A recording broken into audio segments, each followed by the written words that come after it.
This video is for Jay the Modern Minuteman. So I bought this one Tigris holster a few years ago when I first got my 1911, and I wanted something that I could eventually put a light on. And at the time I didn't want to spend 150, 200 bucks on a G-code or a Safariland holster. And I didn't like at the time how the only retention I had for a pistol was this thumb brake. Because if you had to draw your pistol and you were moving from A to B, just the fact that you had to go to your pistol, most likely you're not going to have time to dick around and re-snap this thing. Just secure your weapon. So I had this Concealment Express inside the waistband holster, and I took that and I cut 2 slits in this so that it acted like a belt, and then I could take and put this Kydex holster through there. And there's a couple of ways that you could do this, and it makes this universal holster a lot more universal.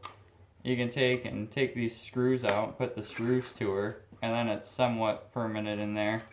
You'd have to unscrew it every time you wanted to change to a different pistol for Kydex retention. Or you could get a couple different for whatever pistols you got and wrap it with male Velcro, and then you could adjust it up and down in there however you see fit. I always just like this way, because then I could take whatever pistol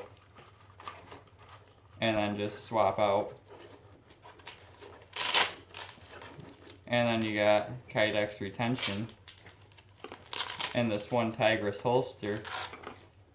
And you're going to have to find the right retention for this, for these straps, because if you put it in there too tight, you'll cinch your pistol way down and too tight in there, you won't be able to draw it.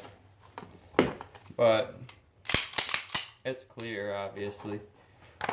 But that way, you got positive retention now in your one Tigris holster, so if you did have to draw your pistol, you're doing high-speed shit and switching around from your rifle to your pistol, you don't have to sit there and dick around with this button snap.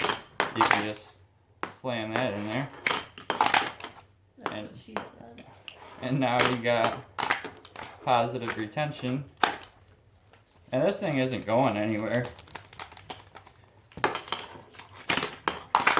And of course you could sit there and adjust it however you see fit. I bought this leg strap for 15 bucks off Amazon. It's a Fire Force. Fire Force makes awesome stuff. It's all Berry compliant. And I just have it weave through the molly that came on the holster. And I've never had a problem with these buttons coming undone, but if you were that concerned, or if you ever did have a problem, you could just gut some paracord and paracord it on there, or zip tie it, or both, whichever suits you.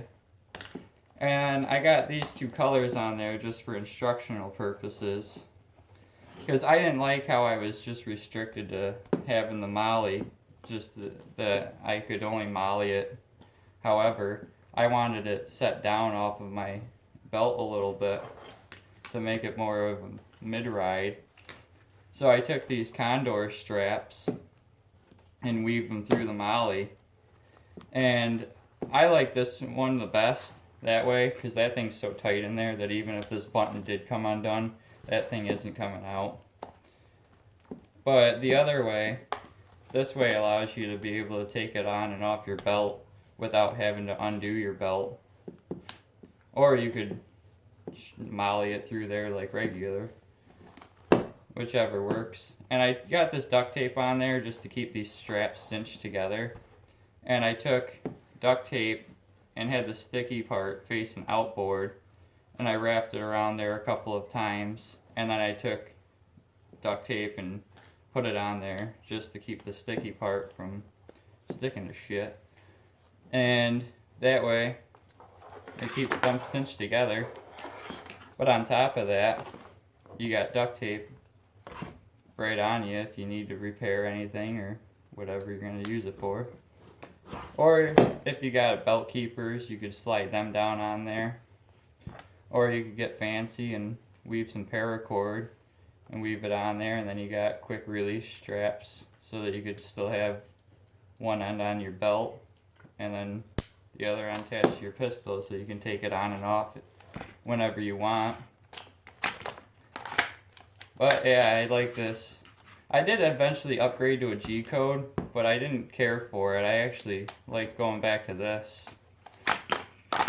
I prefer this over it.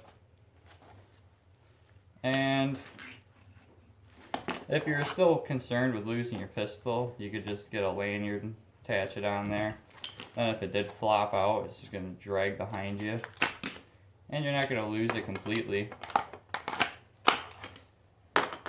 But yeah, that's about it. Now I'm going to have some weird dude on YouTube jacking off to my feet.